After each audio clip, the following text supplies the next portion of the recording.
Самая массированная атака на Москву за все время войны. Аэропорты столицы парализованы. Справедливый ответ Кремлю и послание Минску. Авиация НАТО поднята по тревоге. Латвия перебрасывает военных к границе. Срочное обращение к жителям. Захват экс-министра обороны военными США. Новое похищение лидера. Вашингтон готовит уголовное дело. Чрезвычайная ситуация мирового масштаба. Вспышка смертельной болезни в Африке. Риски огромны. Об этих и других самых главных событиях воскресного вечера 17 мая. Факты, которые имеют значение. В эфире «Нехта», крупнейший русскоязычный новостной канал на YouTube. Я Алексей Бурлаков. Поехали. Исторический массовый налет дронов на столичный регион. Российские граждане привыкают к дронам в Москве и все никак не могут привыкнуть.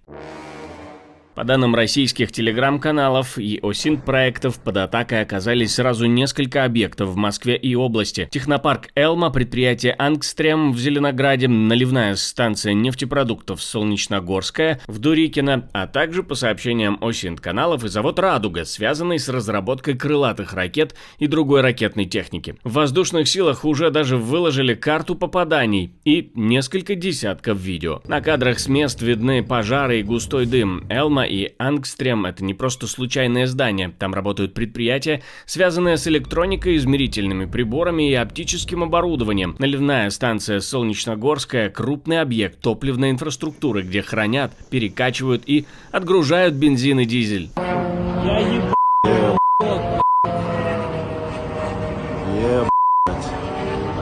Это Химки, ребята. Никитос, сбивай. Из-за атаки временно останавливали работу Шереметьево, а рядом с аэропортом также сообщали о возгорании и черном дыме. Дроны все чаще долетают до Москвы, а командующий украинскими силами беспилотных систем отправил дрон даже с символическим посланием. Moscow отныне never sleeps. Версия 17.05. Шансы сравнялись. Аннулирован односторонний абонемент спокойной жизни на Патриках и окрестностях. Юстас Алексу Григорьевичу. Важно, как войти в нужный разговор, но еще важнее искусство выхода из него. Лукашеску, присматривайся к перспективам. Прилетало и в оккупированный Крым, но там попали по военному аэродрому Бельбек. Тоже можно было бы привыкнуть.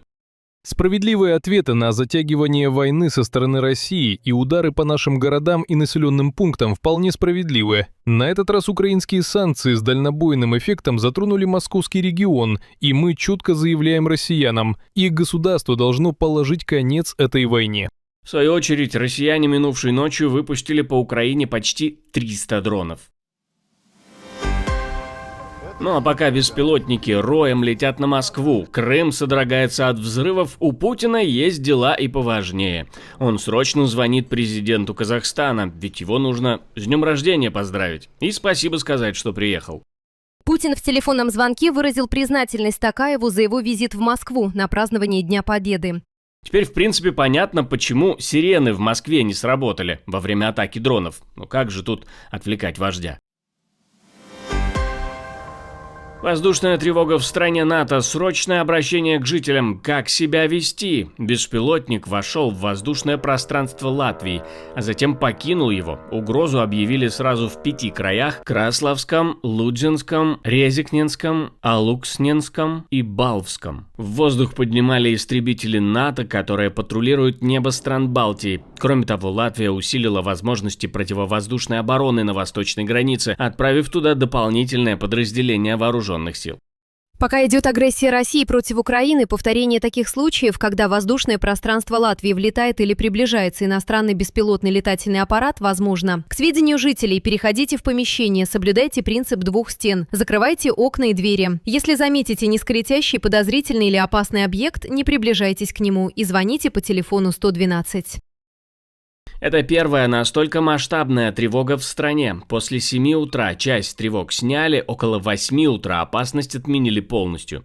Но беспилотники все чаще заходят в воздушное пространство стран НАТО, и восточный фланг уже реагирует не заявлениями, а авиацией и усилением ПВО у границы. В Москве обиделись на то, что их страшилку никто не воспринимает всерьез. Для кого проводили испытания Сармата, а ведь это редкий случай, когда они прошли якобы успешно.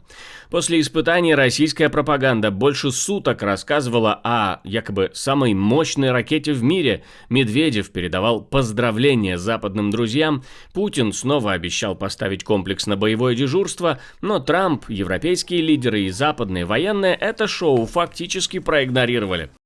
Мы не ожидали, не ожидаем и никогда не будем ожидать никакой реакции со стороны наших западных противников и оппонентов на испытания тех или иных наших перспективных систем. И чтобы никому в воспаленных мозгах, которым грезится победа над великой Россией, не примерещилось, что сейчас момент, когда можно попробовать свои силы, они получат. Никакие зонтики их не спасут.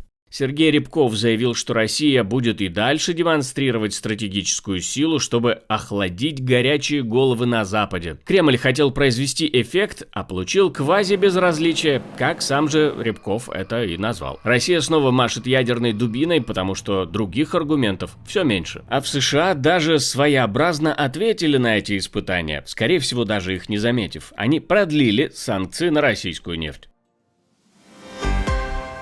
Продолжение сериала «Похищение диктатора». США якобы могут повторить свою успешную операцию и похитить еще одного лидера страны.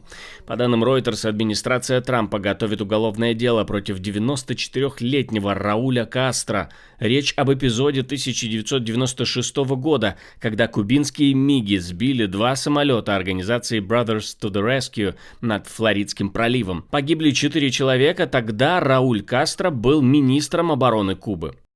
Это обвинительное заключение. Еще один элемент кампании давления, которую Трамп и Рубио используют, пытаясь заставить кубинское правительство капитулировать перед условиями США за столом переговоров, создавая угрозу военных действий в надежде, что это заставит кубинцев отступить. Но кубинцы не умеют отступать. Нью-Йорк Таймс пишет, что силовой вариант против 94-летнего Кастро выглядел бы крайне спорно, но само обвинение может работать как психологическая операция, показать Гаване, что Вашингтон готов закручивать гайки, если Куба не пойдет на уступки. Молдова реагирует на решение Путина. Судя по всему, президенту страны перспектива раздачи российских паспортов на оккупированных территориях не очень понравилась. Россия снова раздает паспорта там, где хочет оставить след сапога. Путин упростил получение российского гражданства для жителей так называемого Приднестровья, и Майя Санду видит в этом не заботу о людях, а скрытую мобилизацию. Вероятно, им просто нужно больше людей, чтобы отправить их на войну в Украину. С начала войны в Украине большинство жителей этого региона приняли молдавское гражданство, поскольку считали, что с гражданством Республики Молдова они будут в большей безопасности, чем с гражданством России. Здесь схема знакомая. Сначала Москва раздает паспорта, потом начинает защищать своих граждан. А дальше этот аргумент уже можно использовать для давления, шантажа или прямой военной угрозы. Зеленский тоже предупреждает. Россия пытается обозначить так называемое Приднестровье как свою территорию и одновременно найти новый мобилизационный ресурс. Ужасное ДТП в Италии. В Модене машина влетела в толпу. Пострадали как минимум 8 человек, 4 в тяжелом состоянии. Остановил водителя обычный прохожий Лука Синьорелли. Он силой открыл дверь машины, бросился за водителем вместе с другими людьми и попытался его задержать. В ответ мужчина дважды ударил его ножом, ранил в голову, но Синьорелли все равно смог обезоружить нападавшего и удержать его до приезда полиции. Мы ехали практически прямо за той машиной, которая, на мой взгляд, неслась со скоростью не менее от 100 до 120 км в час со стороны Чиро-Минотти. Она пересекла всю улицу Ларго Гарибальди и направилась в этом направлении. Выехала на тротуар и сбила людей. Моя жена видела, как людей подбрасывало в воздух. Затем он продолжил свою безумную езду в этом направлении. Машина развернулась. Водителю 30 лет, он родился в Бергамо, имеет североафриканское происхождение. По данным источника, в МВД Италии он проходил лечение из-за психических расстройств, пока власти не говорят окончательно, что стало мотивом атаки и рассматривается ли версия терроризма. В Всемирная организация здравоохранения объявила вспышку Эболы в Демократической Республике Конго и Уганде чрезвычайной ситуацией международного значения. Это еще не пандемия, но сигнал очень серьезный. Вирус уже несет риск для соседних стран. Речь идет о штамме Бандибуго, одним из вариантов Эболы. По данным ВОЗ, в провинции Итури в Конго уже сообщают о 80 подозреваемых смертях, 8 лабораторно подтвержденных случаях и 246 подозрениях на заражение. Очаги зафиксированы как минимум в 3 медицинских зонах. ВОЗ предупреждает, страны, которые граничат с Конго, находятся в зоне высокого риска. В настоящее время ВОЗ известно о 13 подтвержденных случаях Эболы в Киншасе, а 5 мая ВОЗ получила сигнал о подозрительных случаях и направила команду в Итури для поддержки здравоохранения и помощи в расследовании вспышки и сборе образцов на местах, которые первоначально дали отрицательный результат на Эболу. Сегодня я выделил $500 тысяч из чрезвычайного резервного фонда ВОЗ для немедленной поддержки мер реагирования. Теперь соседним государствам рекомендуют срочно включать механизмы чрезвычайного реагирования, проверять людей на границах и усиливать контроль на внутренних дорогах. Главная опасность не только в самом вирусе, а в скорости его распространения. Если Эболу не остановить на раннем этапе, она очень быстро превращает локальную вспышку в региональный кризис. Напоследок, оккупированный Крым и российские улучшения для отдыхающих. То есть, когда говорили о том, что Путин пытается превратить полуостров в военную базу, не очень-то и обманывали. Не забудьте оставить свои комментарии. Западный Крым. Знаменитая оленевка с белыми песками. Все в зубах дракона.